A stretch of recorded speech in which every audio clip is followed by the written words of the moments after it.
Welcome back to The Point and a discussion with four of India's top experts on Arun Jaitley's first budget. Let's now come to two areas where many people believe, in fact, the finance minister has done a lot to boost growth and to add substantially to the economy. And let's start with manufacturing. Sunil Munjal, he's done several things here. A series of tax concessions. He's decided to operationalize and revive SEZs. He's opened the door for e-commerce. He's created 20 industrial clusters which are new. Put together, has he given a sufficient fillip to manufacturing, which, as you know, was languishing for a long while? Actually, he's done more than that, Karan. He's also focused on the apprenticeship scheme and on risk capital, startup capital, venture funds. So I think it's a good move to encourage more investment into manufacturing and industry.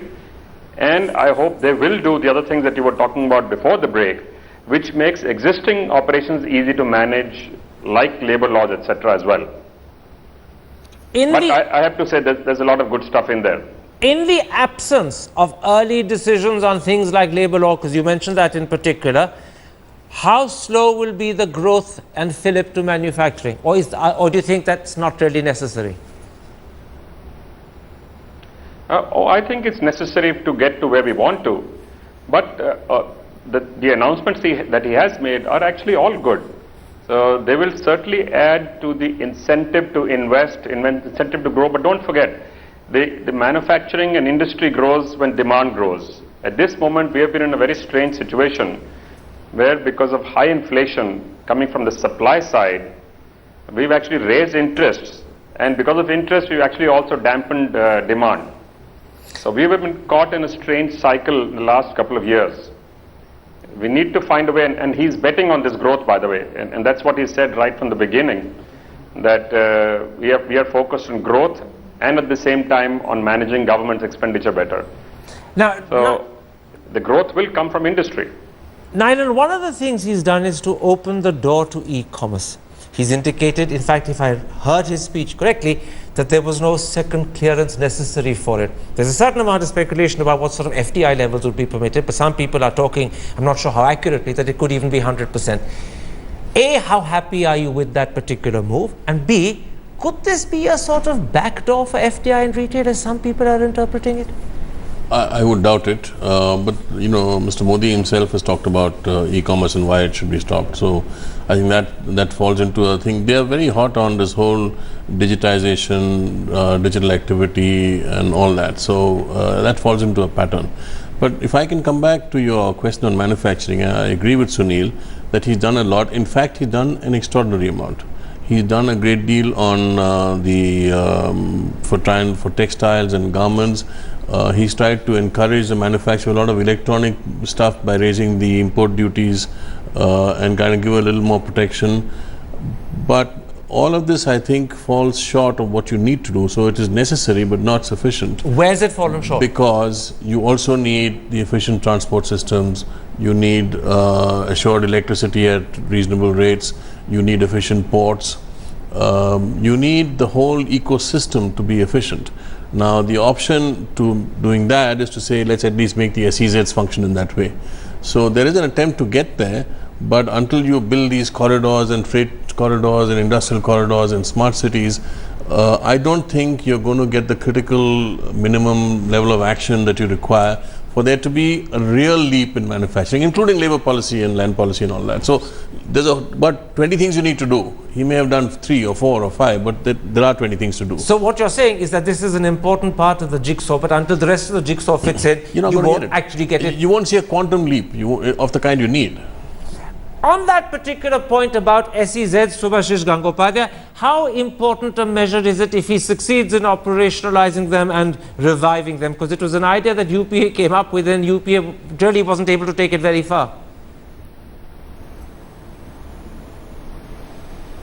Well, I've always been very much against SEZs. I continue to be against SEZs. You know, I think the way to look at it is that if this is going to be a drought year, possibly, and people are worried about that. That would give rise to inflationary pressures, and what you need therefore in this situation is the creation of non-farm jobs, and I think in that context, if we look at what he has done for the manufacturing sector, I think he has done a lot. Because everything that he's talked about in terms of increased infrastructure spending, the real estate initiatives that he has taken, all of these things are going to create jobs which are off farm.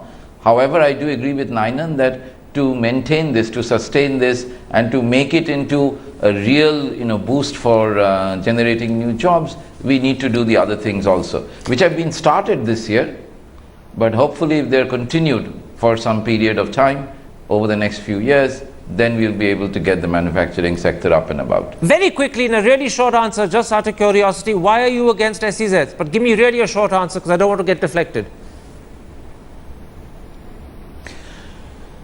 Yeah, because if SEZs are a good idea, make the whole country into an SEZ. It makes no sense to create pockets of SEZ. It's just, it's logically incoherent to me.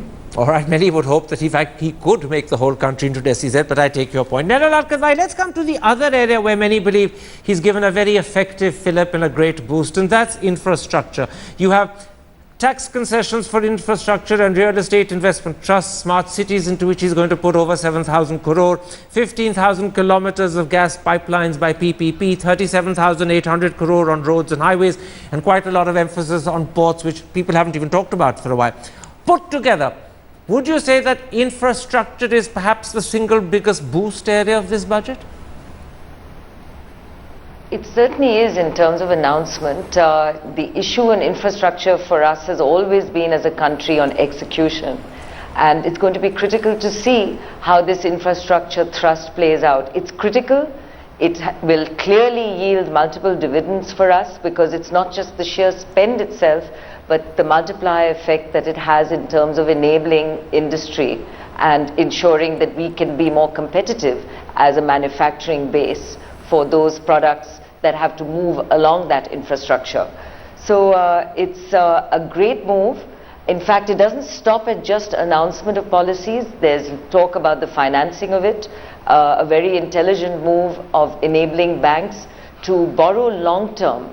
And by borrowing long term for infrastructure and providing the incentive by not applying CRR, SLR, priority sector lending type of targets to it, what we get is the ability of banks to borrow long term, 25 years, and that money being lent on for infrastructure.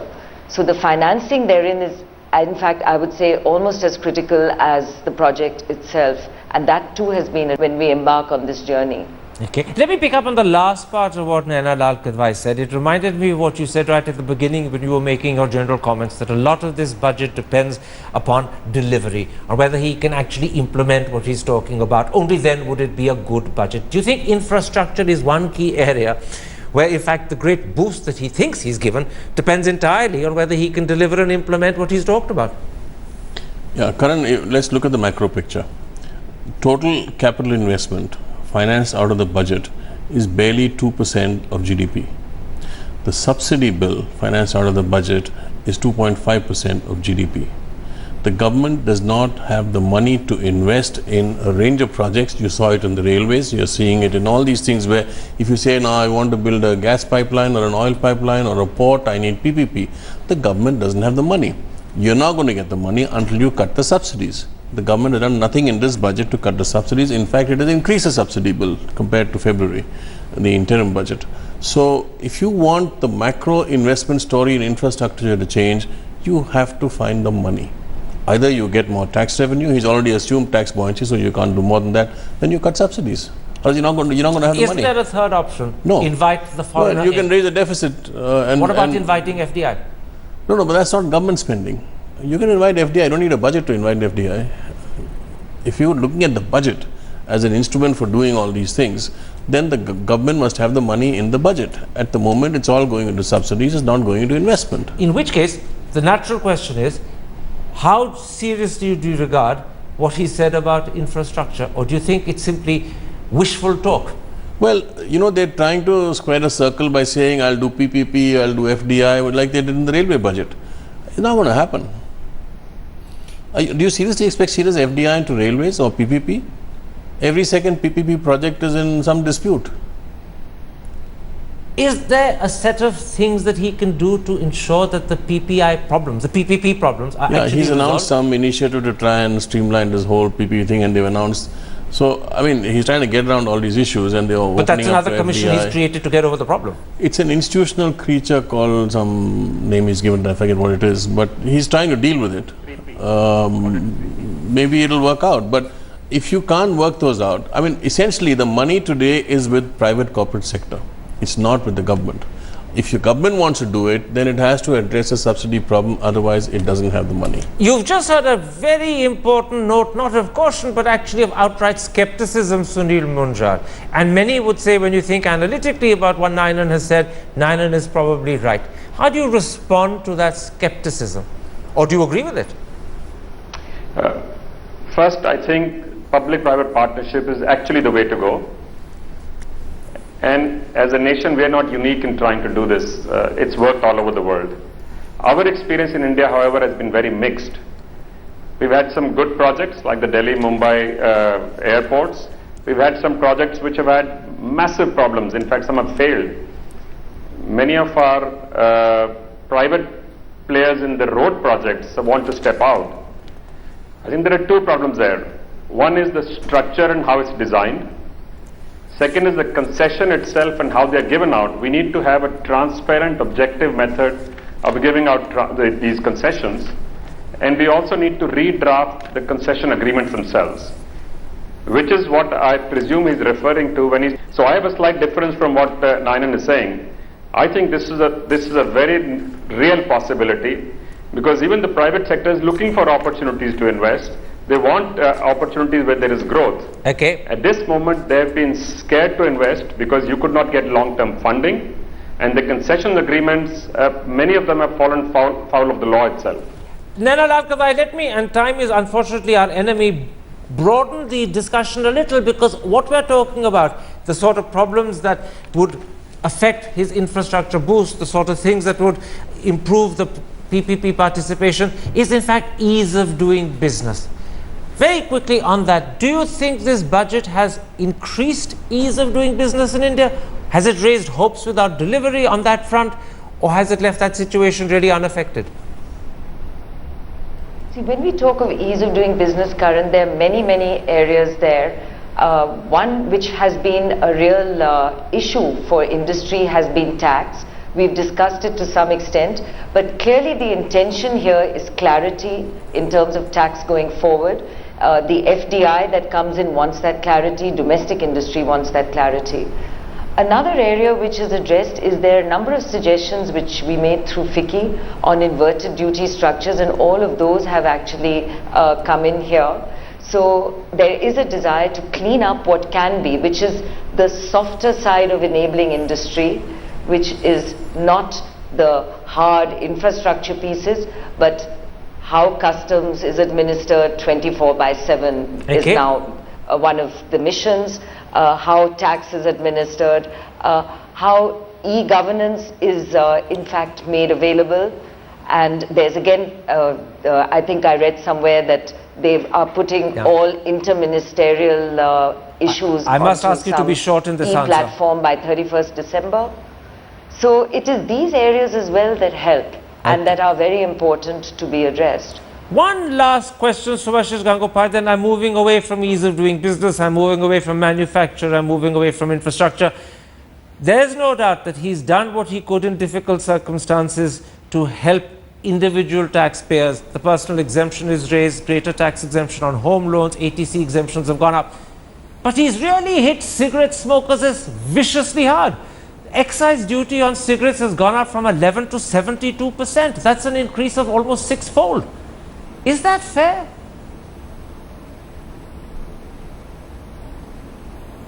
Well, it depends on how you look at it. You see, if you look at what he's done for the health sector, he's building more AIMS, he's getting sanitation right, he's getting drinking water, and the other thing he's doing is he's punishing people who play with their health by smoking and using tobacco. So in that sense, he's consistent.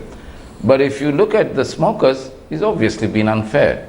Now, once upon a time, I did this exercise long ago in the mid-90s when I predicted that there would be no increase in taxation in cigarettes this time. Why? Because I figured out from the earlier data that the revenue collected from the tobacco was going down. So therefore, I think this time he expects the revenue to go up. Now, if that has a structural change and therefore prevents people from smoking, which is good, then I can assure you next year there will be no further increases because the revenue he wants from smokers. I want to ask you a journalistic question and ask you to give me a quick answer. Is it justified the 21st century to kick up the cost of cigarettes so much? A, on the grounds that this is bad for your health and you should be discouraged. But the flip side is there's a certain element of nanny state coercion. People have a right if they want to smoke themselves to death. Why shouldn't they be allowed to do so? I think in terms of logic, if you tax a product that heavily, you are asking for some kind of tax evasion to happen, and it has happened before in cigarettes. And it will happen again? It could, if you do it to that extent. The incentive to try evasion is very high. Number two, you will get smuggling from neighboring countries where the cigarettes are manufactured at much lower tax levels and then shipped across. You have a land border which is thousands of miles long, Nepal, Bangladesh, anywhere. All right. And you will get stuff coming in. So what you're saying is, despite the high excise duty, smokers might have the last puff. They can't have a last laugh. If they wish to. If they wish to. My thanks to you for coming to studio. My thanks also to my other three guests for joining me.